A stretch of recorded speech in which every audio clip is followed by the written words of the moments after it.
நண்பர்களே, நீங்கள் பார்த்து கொண்டே இருப்பது உங்கள் கௌசிகா ரிவ்யூ. சரி வாங்க வீடியோக்குள்ள போய் என்ன நடக்க போகுது அப்படின்னு சொல்லிட்டு பார்த்தீங்களா, செய்வது அறியாம ஒரு பக்கம் மல்லி திகைச்சு போய் நின்று இருக்காங்க. என்னடா பண்றதுன்னு சொல்லிட்டு தெரியாம. ஏன்னா ஆல்ரெடி நம்ம ராஜேஸ்வரி போயிட்டு விஜய் கிட்ட என்னென்ன சொல்லுவோம் எல்லாத்தையும் சொல்லிட்டு இருக்காங்க. இந்த வீட்டை நான் இருக்கிறதே அந்த மல்லிக்கு பிடிக்கலடா, நானே இந்த வீட்டை விட்டு போயிடறேன்டா, எல்லா துணியும் பேக் பண்ண ரஞ்சிதம் அப்படின்னு சொல்லிட்டு சொல்லியிருக்காங்க. அக்கா உங்களுக்கு அப்புறம் தான் மற்ற எல்லாருமே அவ என்ன சொன்னாலும் நான் கேட்டுனா அப்படியே சும்மா பின்னாடி வாலாட்டின போகும்னு நினைச்சுன்னு இருக்கீங்களா? அதெல்லாம் நடக்காதுக்கா எந்த ஜென்மத்திலையும் அப்படின்னு சொல்லிட்டு ஒரு பக்கம் விஜய் ரொம்பவே வீராப்பா பேசுறாரு. இதை கேட்டதை நம்ம ராஜேஸ்வரி வந்து வா டே வா, இன்னைக்கு என் தம்பி உனக்கு வைக்க போறான் செக் பண்ணிட்டு, இதுக்கப்புறம் நீ என்கிட்ட இருந்து தப்பிக்க முடியாது, நீ எவ்வளவு திமிரு இருந்தா எவ்வளவு தைரியம் தான் என்கிட்டே நீ போட்டி போடுவ, என்கிட்ட போட்டி போடணும்னா ஃபர்ஸ்ட் அதை யோசிக்கணும், யோசிச்சுதான் என்கிட்ட களத்திலே இறங்கணும், என்கிட்ட களத்துல இறங்கிட்டு முன்னாடி வச்சா உன்னால ஒண்ணுமே பண்ண முடியாது, அப்படியே சும்மா திக்கு முக்காடுருவ அப்படின்னு சொல்லிட்டு ராஜேஸ்வரி ஒரு பக்கம் மைண்ட்ல நினைச்சுன்னு இருக்காங்க. அதே சமயத்துல என்ன பண்றாங்க ஏது பண்றாங்க அப்படின்னு சொல்லிட்டு பாத்தீங்கன்னா, நேரா நம்ம விஜய் இருக்காருல, அவர் வந்து வந்த உடனே அப்படியே சும்மா கிளின்னு கிழிச்சு விடுறாங்க. இதை பாருங்க உங்க அக்கா பண்ண மோசடி வேலையெல்லாம் அப்படின்னு சொல்லிட்டு ஒரு ஃபைலை காட்டுறாங்க. ஃபைலை தூக்கி அப்படியே சும்மா மூஞ்சி மேலே ஏறிடுறாங்க. மூஞ்சி மேலே எஞ்சிட்டு இதுக்கு மேலே எங்கள் அக்கா பற்றி எதனா பேச வேலை வச்சு அவ்வளோதான் தெரிஞ்சுக்கோ, எங்கள் அக்கா வீட்டை விட்டு வெளியே போகணுமா, நீ போடி வீட்டை விட்டு வெளியே, இனிமேல் உனக்கு எனக்கு எந்த சம்மந்தம் மல்லி வெண்பா இழுத்துன்னு வீட்டுக்குள்ளே போயிடுறாரு. உடனே நம்ம ஆரடி சுவருதான் கிளியே அப்படின்னு சொல்லிட்டு சோக பாட்டு போன நம்ம மல்லி எங்கே போகிறதுன்னு சொல்லிட்டு தெரியாமல் போயின்னு இருக்காங்க. அந்த சமயத்தில் அன்னபூர்ணி ஒரு பக்கம் தெய்வம் மாதிரி வராங்க. வந்து ஒரு அனாத ஆசிரமம் இருக்குது, அங்கே தான் நானே போய் தங்கின்னு இருந்தேன் கொஞ்ச நாளாக, நடு அங்கே போகலான்னு சொல்லிட்டு அங்கே கூட்டின்னு போகிறாரு. ஏன் எதனால அப்படின்னு சொல்லிட்டு பார்த்தீங்கன்னா மல்லிக்கு ஒரு மோட்டிவேஷனாக இருக்கணும் தாங்க. இப்போ டேரெக்டாக வீட்டுக்கு தான் அன்னபூர்ணி கூட்டின்னு போகலாம், ஆனால் மல்லி இருந்து நான் வரமாட்டேன்னு அழ ஆரம்பிச்சிட்டாங்க. சரி இங்கேயாவது கூட்டின்னு போகலான்னு சொல்லிட்டு அங்கே கூட்டின்னு போகிறாங்க மகளிர் அனாத ஆசிரமத்துக்கு.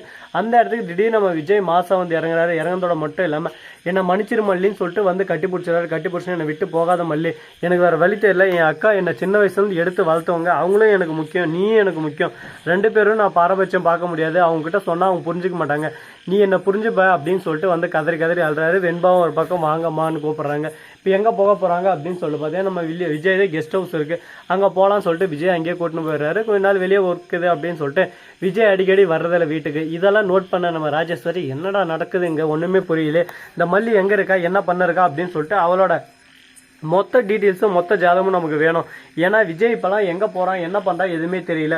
ஒருவேளை விஜய் அவ கூட இது இருக்க போகிறான் அப்படின்னு சொல்லிட்டு யோசிக்க ஆரம்பிக்கிறாங்க. பரவாயில்லையே, ஒரு பக்கம் பிரெயின் ரொம்பவே ஃபாஸ்ட்டாக யூஸ் ஆகுது, நான் கூட ஓல்ட் ஆயிடுச்சு, ரொம்பவே ஸ்லோவாக மக்கி போயிட்டு இருக்குன்னு நினச்சேன். ஆனால் நம்ம ராஜேஸ்வரி இது ஃபாஸ்ட்டுங்க, அப்படியே சும்மா டக்குன்னு அடுத்தடுத்த செகண்டுக்கு என்ன பண்ணலாம் ஏது பண்ணலாம்னு சொல்லிட்டு யோசிச்சுன்னே இருக்காங்க. இந்த மாதிரி சிந்தனையால் தான் அவங்க இந்த அளவுக்கு ஒரு பக்கம் எஃபெக்ட் போட்டு அடுத்தவங்க சொத்தை எப்படி திருடுறது, அதிலேருந்து எப்படி நம்ம மேலும் மேலும் வளருது அப்படின்னு சொல்லிட்டு நிறைய விஷயங்கள்லாம் கற்று வச்சுன்னு இருக்காங்க போல.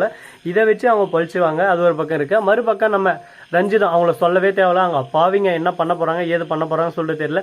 வாழ்க்கை இழந்துட்டு வாழ்வே மாயம் இந்த வாழ்வே மாயம் சொல்லிட்டு பாட்டு பண்ணதான் தெரிய போறாங்க. இதுக்கப்புறம் அவங்களுக்கு எந்த ஒரு வாழ்க்கை எதிர்காலமே இருக்குமான்னு சொல்லிட்டு பார்த்தீங்கன்னா கண்டிப்பாக கஷ்டம் தான்.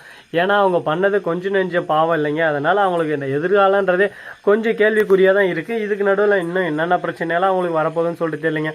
பார்ப்போம், இன்னும் மேலும் மேலும் பிரச்சனைகள்லாம் வந்துக்கிட்டே தான் இருக்கும், பிரச்சனை வராமலாம் இருக்காதுங்க.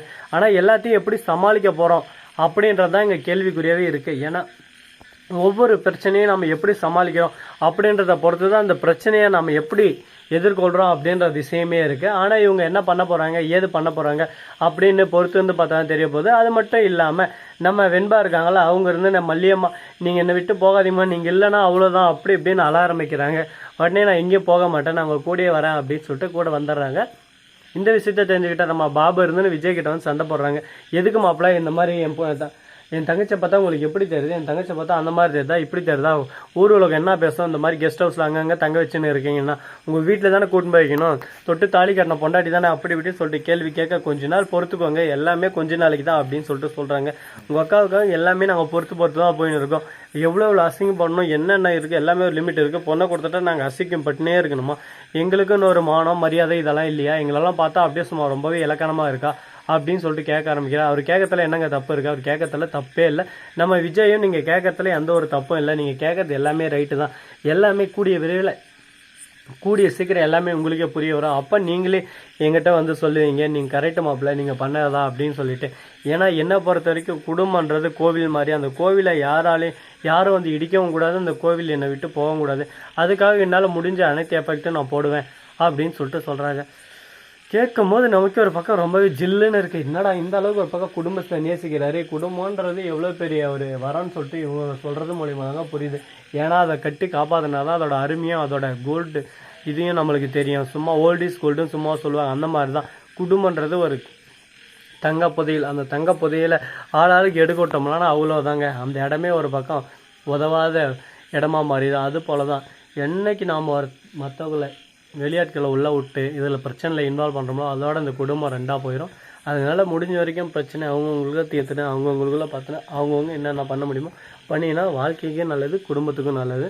இது போன்ற யூஸ்ஃபுல்லான வீடியோ பார்க்க நீங்கள் என்ன பண்ணோம் அப்படின்னு சொல்லிட்டு பார்த்தீங்கன்னா, இந்த வீடியோ பிடிச்சிருந்தா லைக் பண்ணுங்கள், கமெண்ட் பண்ணுங்கள், ஷேர் பண்ணுங்கள், டிண்டிங் பெல்லை தட்டி விட்டு போங்க. அப்போ தான் நாம் போகிற அடுத்தடுத்த வீடியோ உங்களுக்கு உடனுக்குடன் நோட்டிஃபிகேஷனில் வந்து கொண்டே இருக்கும். மிக்க நன்றி. தேங்க்ஸ் ஃபார் வாட்சிங். Tata, see you. நன்றி, வணக்கம், வந்தனம், வருகை, தருக.